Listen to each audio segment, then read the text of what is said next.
Hi, everyone. Welcome to Unleash Her. I'm Roberta, and I'm your host for the podcast today. I'm so grateful that you're here, and I'm so excited to introduce you to a new friend of mine, Miss Danielle Hutchinson. Hi, Danielle. Hey there. Thank you so much for inviting me on your show. I'm excited to be here. I'm so excited that you're here. I've been reading up on your story and everything, and I would love for everyone to get to know you a little bit better. So, could you tell us a little bit about yourself? Yeah. I mean, it's, always hard to kind of put things into a couple sentences, but I was a English teacher for many years, turned entrepreneur, turned ghostwriter, editor, world traveler, and now I'm here able to, talk to people just like you on podcasts, and I get to meet new people every day through the work that I do, and I'm absolutely loving it. So I think I have a lot to share about what it means to, grow confidence and really just find a new version of yourself by working hard and doing what you love every day. Ah, my gosh, I love that. And listen, Ghostwriter, I needed you a few years ago.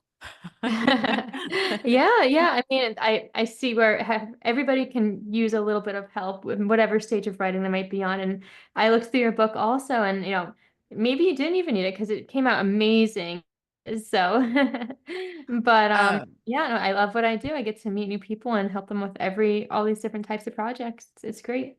I think it's great because I'll tell you, when I first started on this journey, I had no idea how I was going to do this. And I remember even thinking, I just need a ghostwriter, you know? So I ended up meeting some people that introduced me to a hybrid publishing company. And that's what helped me. I couldn't have done it on my own.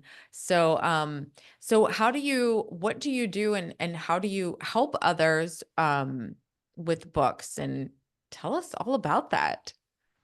Yeah, so, like I mentioned before when you were talking about, maybe you needed a ghostwriter, people come to me and they kind of are on all different stages of their writing process. They might have an idea for what they want to write about. Maybe they don't, and they just want to have their name on a book for whatever reason it might be. And then I work with them, whatever stage that might be, to help them take it from, you know, idea to outline to draft to published work. Here at Authors on Mission, we meet you where you are in that regard. So, whatever it is that you want a book written for, we make sure that we tailor it in order to meet those needs.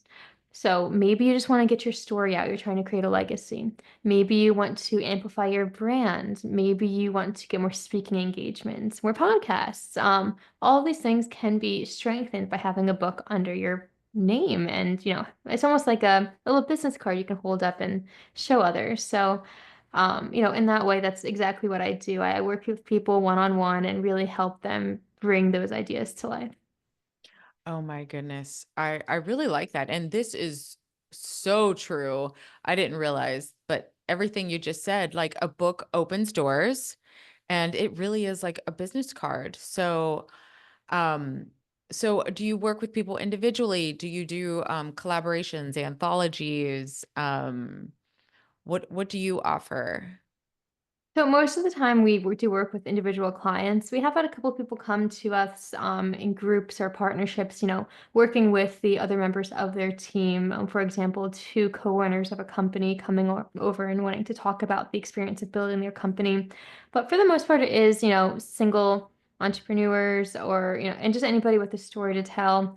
And then I work with them one on one. We kind of sit down maybe on a weekly basis via Zoom and talk about, chapter by chapter, any revisions from the last chapter. It's actually fun, like just having like an ongoing friend date every week and being able to chat about whatever it is that's going on in the book. And, by the end of it, we have this completed piece and it's almost like a, bittersweet, like, nice talking to you. And but then we get out on the bookshelves and, we do stay in touch and, we're able to help continue to market their book and all of that. But you really build those relationships with people, is what I'm trying to say. And, it is a very personalized experience, one on one, to answer your question. Well, how do you so what are different ways of growing your business and how do you like get more speaking gigs and things like that? Yeah, well, once you have a book with your name on it, it's not necessarily going to automatically guarantee you those returns on investment, right? It can't just be like have it there and put it on the shelf and hope that it's gonna get up on its own and knock on people's doors and say, hire the person who wrote me. So you kind of have to, continuously market it in a way that, helps people to find it, for example. Or even if it's just like handing out the book to your clients or saying, hey, give this a read to your employees, just kind of spreading the word. And then you never know how that's going to help you form a connection, in terms of, whether it be with those clients or whether it be with another business partner or finding those speaking engagements. So it's just something good to have in your back pocket. Yeah.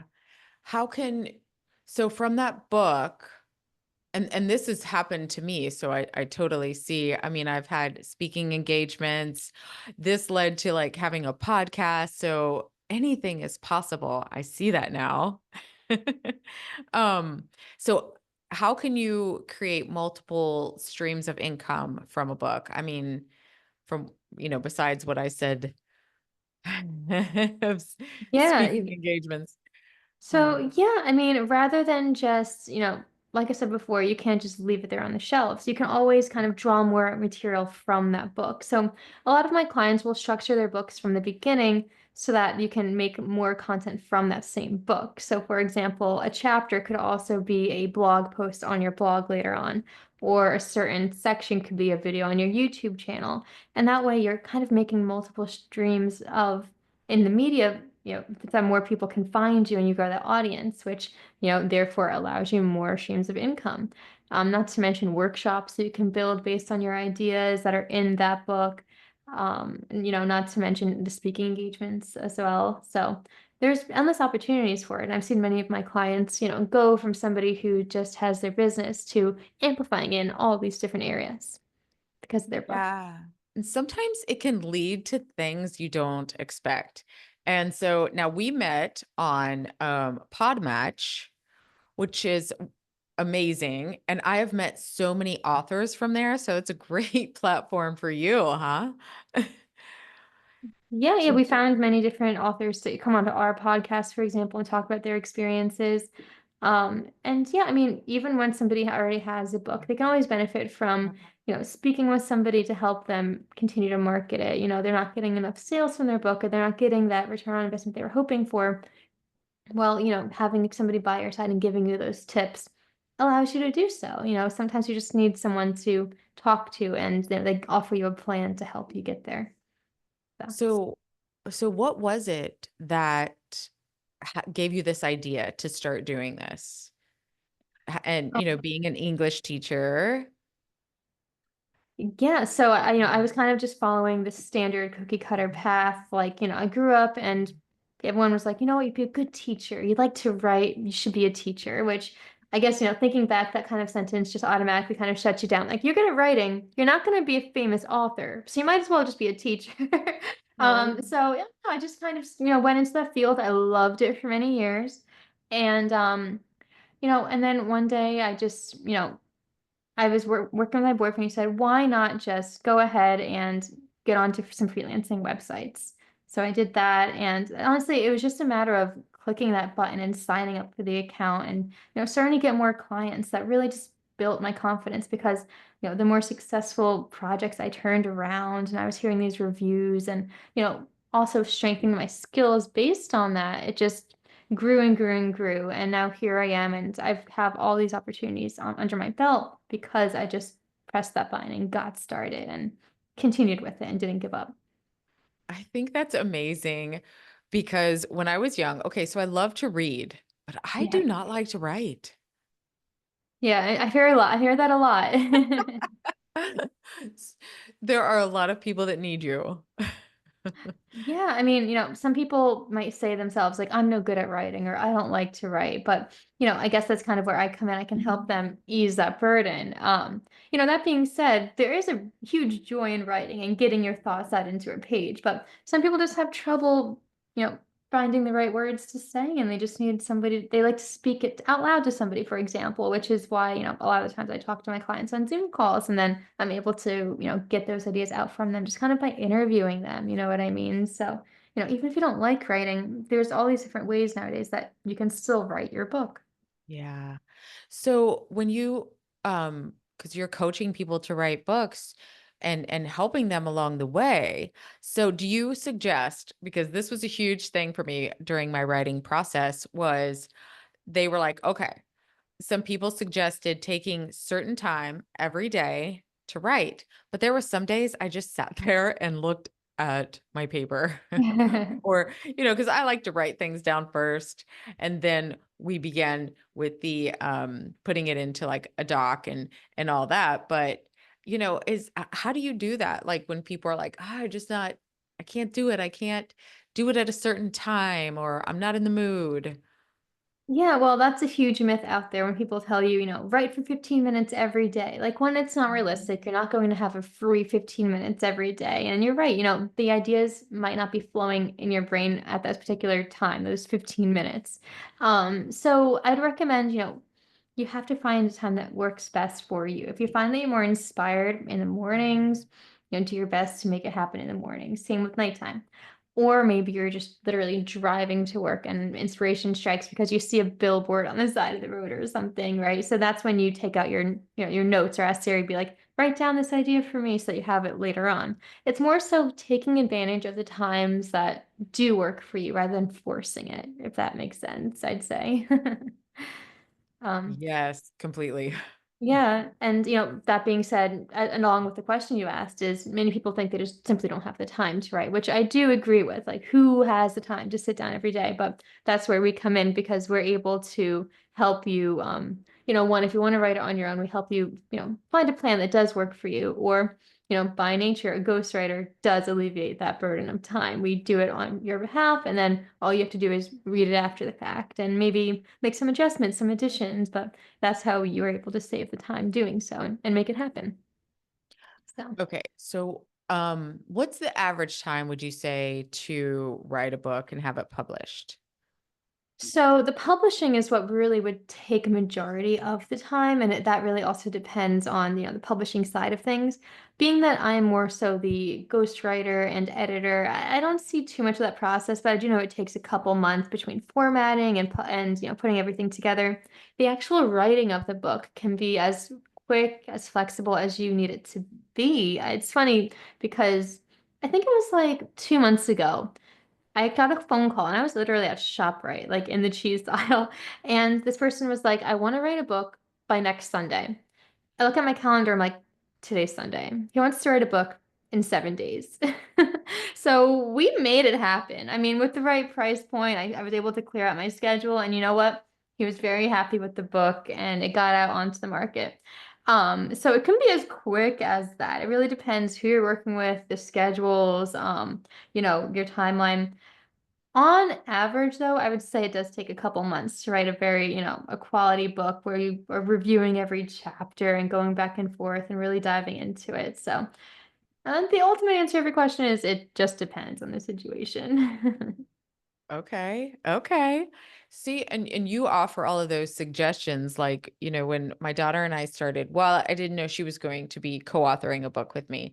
And so sometimes you're probably like, "Oh, wait a minute. You have those ideas. You come up with those things and to help others, and they need that guidance."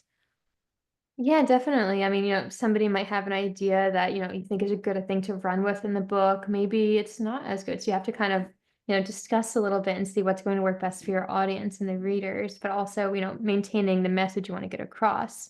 That must have been really interesting to collaborate with somebody else in your writing process too. I know that's um, it's something, a challenge and a benefit too. Yes, for sure. You feel like, okay, I'm not in this by myself, but come on, you got to hold it up your end of the bargain, right? Um, Mhm.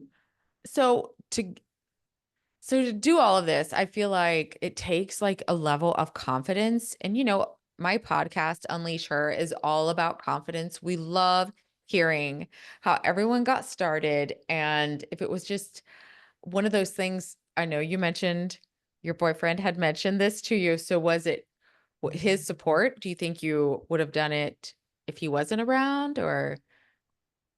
You know, I was, writing and dabbling at it on my own for a long time, but it did kind of just take somebody to, maybe even if it wasn't him, but anybody else to say, like, why don't you try ghostwriting or, editing? And then I would have definitely, hopped on myself too. But then there's also the level of like, holding yourself accountable and saying, you know what, I'm going to keep applying to more freelancing gigs. I'm going to keep scaling myself. I'm going to, you know, um, raise my prices and, add more and more jobs because why not stretch my limits and see how much I can, accomplish on this. So I would say he really was just like a huge help, getting me started and getting me out there.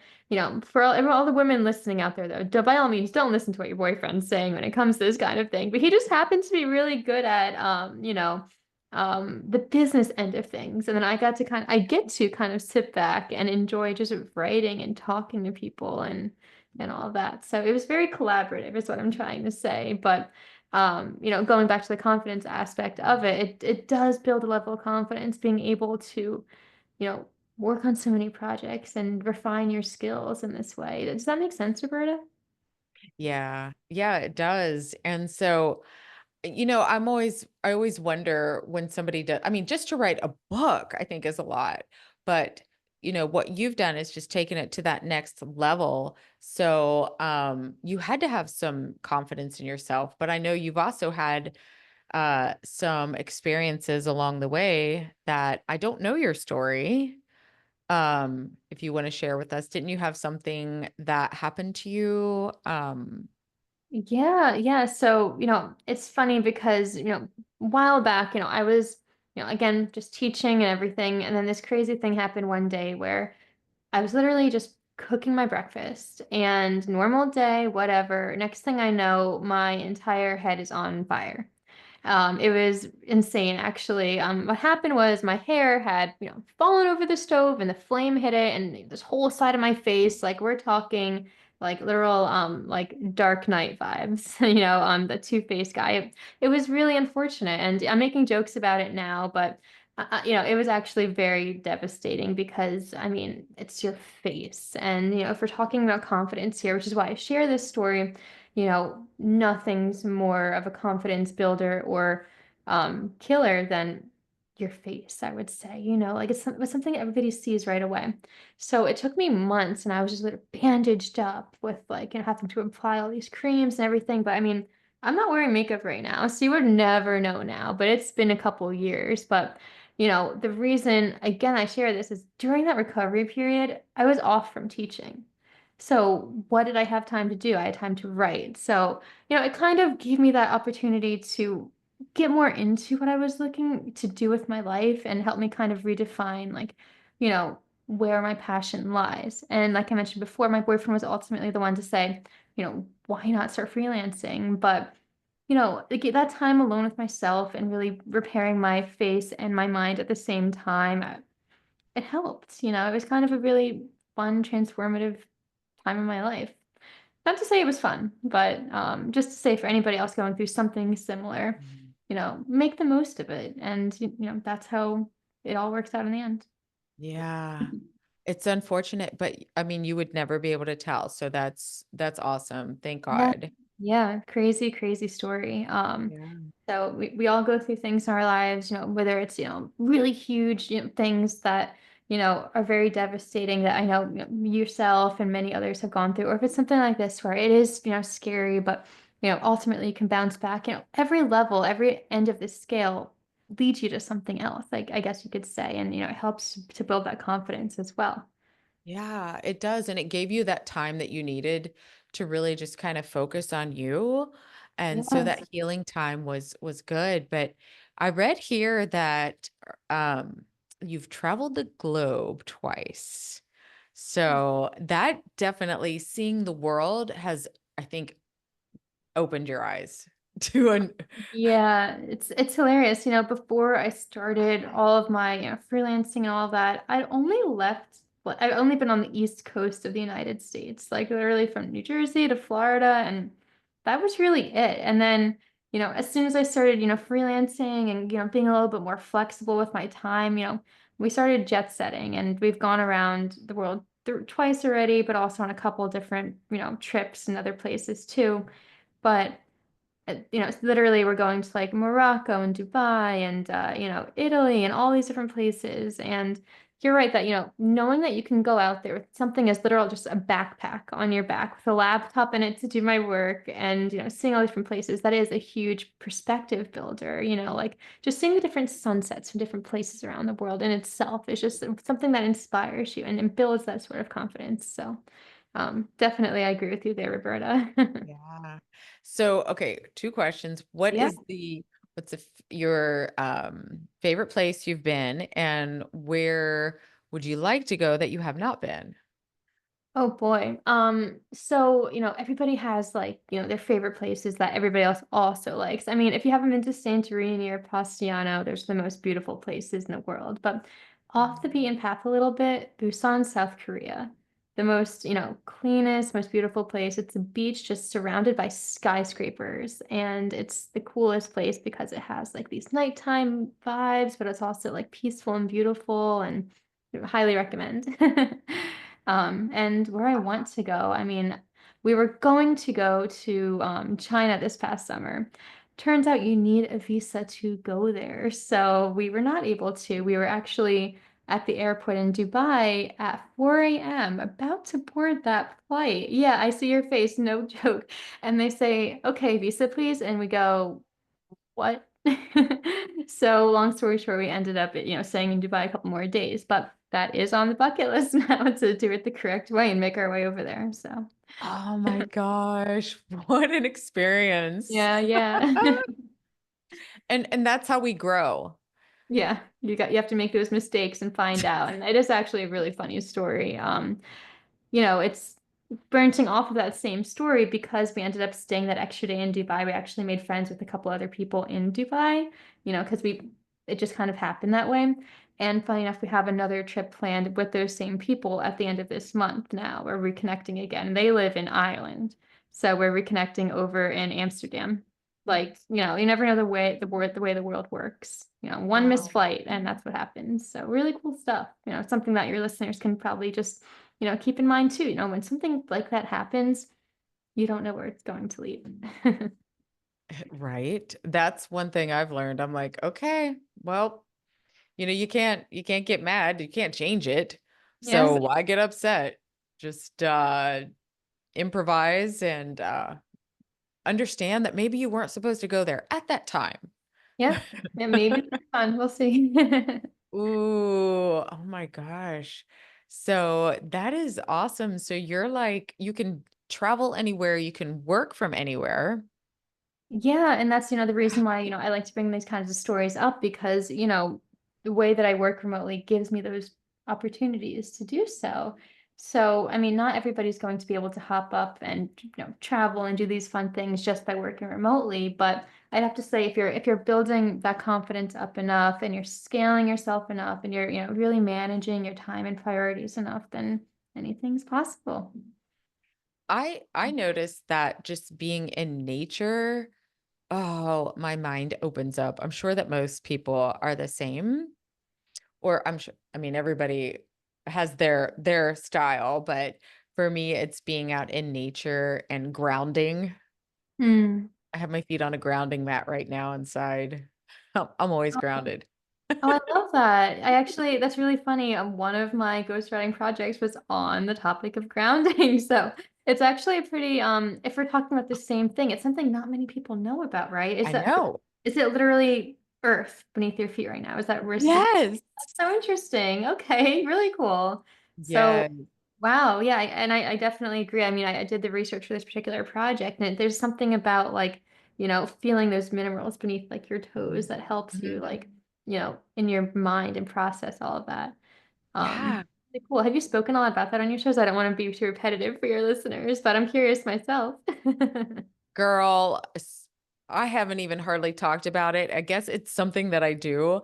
So I was telling some of my clients about it, and they're like, "What? You didn't tell us about this." And I'm like, "Oh, okay. Whoops. All right. I'm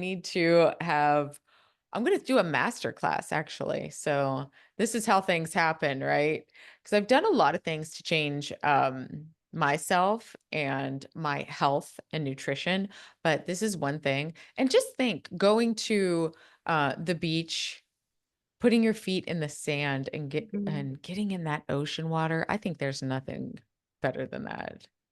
Oh yeah, no, you're making me want to go to the beach right now. Thanks a lot. I'm just Yeah. here in my basement. But yeah, no, I definitely know what you mean. Sometimes when I'm writing, I have my laptop at the beach and I dig my feet into the sand and you're just like subconsciously like, moving your toes and it's a good way to, keep the thoughts moving along. So Yeah, and don't you sleep so good at night when you're like on vacation, you're at the Mhm. beach? Yeah, yeah, no, honestly, the best is if you've been on a boat all day and then, you're just feeling like the waves still like while you're laying in bed. That's a really fun part of it too. Oh my gosh. Well, what else, is there anything that what would take you, how do I say this? To Okay, we talk about authentic self here too. And, finding your purpose. All right. So you're on this journey. Do you see Is there a bigger version of you? Is there a higher version? Is this like just you're getting started and you see other things? Or are you just letting them happen to you? I mean, no, see, it's another hilarious thing about this is again, I started as a teacher, thought I was going to be a teacher for many years. I still am teaching. And there's nothing wrong with it. I love the kids, I love the people. But, why stop there, I guess is what to say. So, I'm doing this right now. I'm ghostwriting. I always say angel writing by mistake because we do call it angel writing at Authors on Mission. I'm sorry for that misspeak right there. But, Oh. I'm doing all of this and it's not the end, it's kind of just the Yeah. beginning. I think, years from now, I'm gonna write my own books, and maybe my own classes about how to, thrive in this sort of industry and, my experiences traveling perhaps. But then from there, I mean, once you have that income, why not continue, buy some properties, buy some boats, whatever it is, and have people rent it, and then you're able to scale yourself more and more and more. So, I mean, just I share that because your listeners or anybody else can probably hear that too. Like there's even if you're feeling comfortable and it's, things are going great, don't stop. So that's kind of what I'm thinking at least. That's the goals. Yeah, for sure. I think there's always a higher level, a higher version. Um, so I'm curious as to how does AI come Mhm. into the writing process? Yeah, that's a huge question because it's a big hot topic these days. It tends to come up like almost every day to whoever I'm, whether it's on podcasts or with my clients or, even at the supermarket or something, it's everywhere. So, I actually have a lot of clients who come to me with their AI written manuscripts or their AI written ideas. So it's funny because, you know, half of them say, I wrote this myself, and then the other half do admit that it's completely robotic. But yeah, a big part of my role has become, looking at it, humanizing it, making it sound like a human and pass the, checkers and all that. Um, in terms of what I do on a daily basis, we actually don't use AI here at Authors on Mission. It's actually like a policy, especially with the writing. Like we want it to be the client's voice. So, a robot's not going to find that. Mm. That being said, we do use it for like research purposes and, maybe some outlining ideas or, you know, I actually went from writing romance as my first, starting project, like easy, fun romance, cozy mysteries, children's books. And then now with Authors on Mission, I'm working with like, these high up like entrepreneurs, people who work under Biden and, people who are in like the medical field. So I'm dealing with these complicated topics that I've never heard of before. I thought I would even write a book about. So what I need to do is, I use AI to kind of be like, okay, can you explain this concept to me so that I can actually, write about it in the book? So that's something I do use it for. Sometimes it's for like that research aspect. Of course, you have to validate the sources, but it helps you wrap your head around topics too. So I think that's something that, your listeners could, probably benefit from too, is, if you don't understand something, ask AI to tell you to say it as if you were a kindergartner, and then it helps you to grasp your head around it.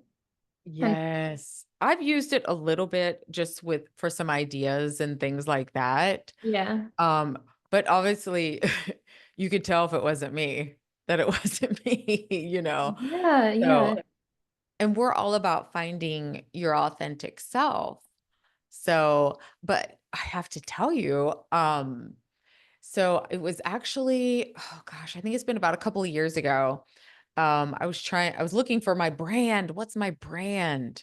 And so a friend of mine had just been learning how to play with AI, and she put all this, she was just listening to me. I was just spilling my guts. And so she was putting it all in there, and it actually it's the one that said unleash her. Okay. So that's great. It gives you ideas. Yeah, no, I like that. And it's actually the perfect title for a podcast too. I love it. It's inspiring. It gets you curious, like, what's it going to be about? But also in like a way that, you can take home with you and remember. So yeah, I mean, idea generation, 100% a great idea. Yeah. Sometimes like Yeah. silly things, but for the most part, it's I loved that. And I told her, I was like, oh, yes, that's who I like, that's who I want to be. That's who I want to step into.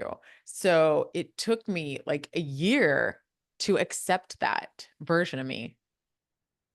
Yeah, no, sometimes, Yeah. when you're making these transformations, it is a hard step. I mean, for sometimes, you feel like nobody can kind of relate to what you're doing anymore, or, those steps you take. I mean, people at my school, they don't quite, we can't really chat about, the authors, right, because it's a whole different world. So it does take a little bit of time to embrace that new, side of yourself when you do begin to, go through these transformations, like which is your authentic self. It's you all along, but, I guess, one thing to touch upon here is there's a difference between being your authentic self, but then also growing and remaining yourself too. I guess maybe that's something you've spoken about before. Yeah. And just finding your authentic self. I Yes. think Yeah. every day, I'm like, wait a minute, what am I doing? I don't like this. Yeah. Or, or this, or music recently has been a part of, I love music, but there's some things that I'm like, I don't want to listen to that anymore.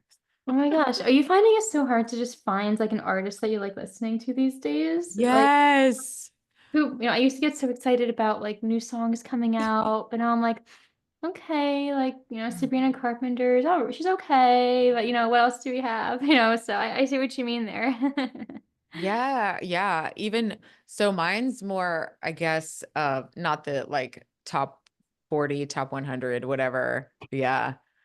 Yeah. I'm like, I don't, and then when they play something, they play it constantly and you get sick of it so Yeah, fast. and So that's how it gets in your head. It's a trap. And then you find yourself liking it because it's been in your head all day. yes. Yeah. Oh my gosh. So, all right. So what else? What do you have in the future? Do you have anything planned? Do you have a book of your own? That's really funny because I do not have a book of my own yet. It's on the horizon. I do have many ideas for it. I mentioned before that, one thing I would like to do is to get that out. I just need to carve some time for myself and, just, knock it out one day, I think. Um, but yeah, I mean, when I do write it, it's most likely going to be about my experiences, something I can help teach others about how to get where I am. Or maybe I could also write something a little bit more fun. I would love to write just a cheesy romance of my own.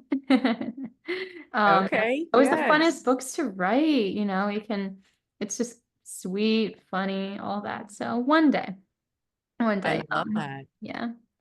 But yeah, to answer your question right now, just grinding away, working hard, and when that moment comes that we take my next step, it's going to be a big step, I think. So just in that phase of you know, transformation, I guess you could say. Right.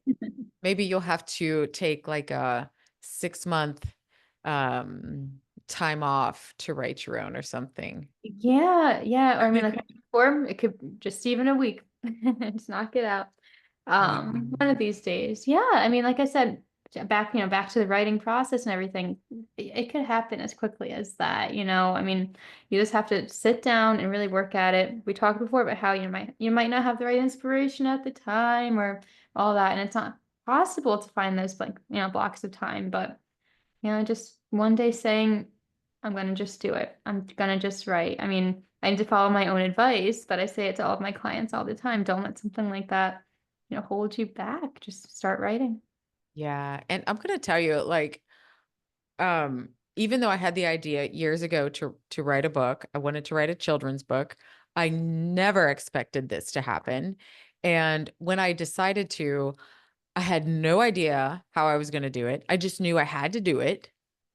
And so how can because that's why I was telling you, I needed you years ago. But how can people find you? Yes, so you can find us at authorsonmission.com. We're also on YouTube and Instagram, same thing, Authors on Mission. We are not authors on a mission, just authors on mission. Some people get a little bit confused.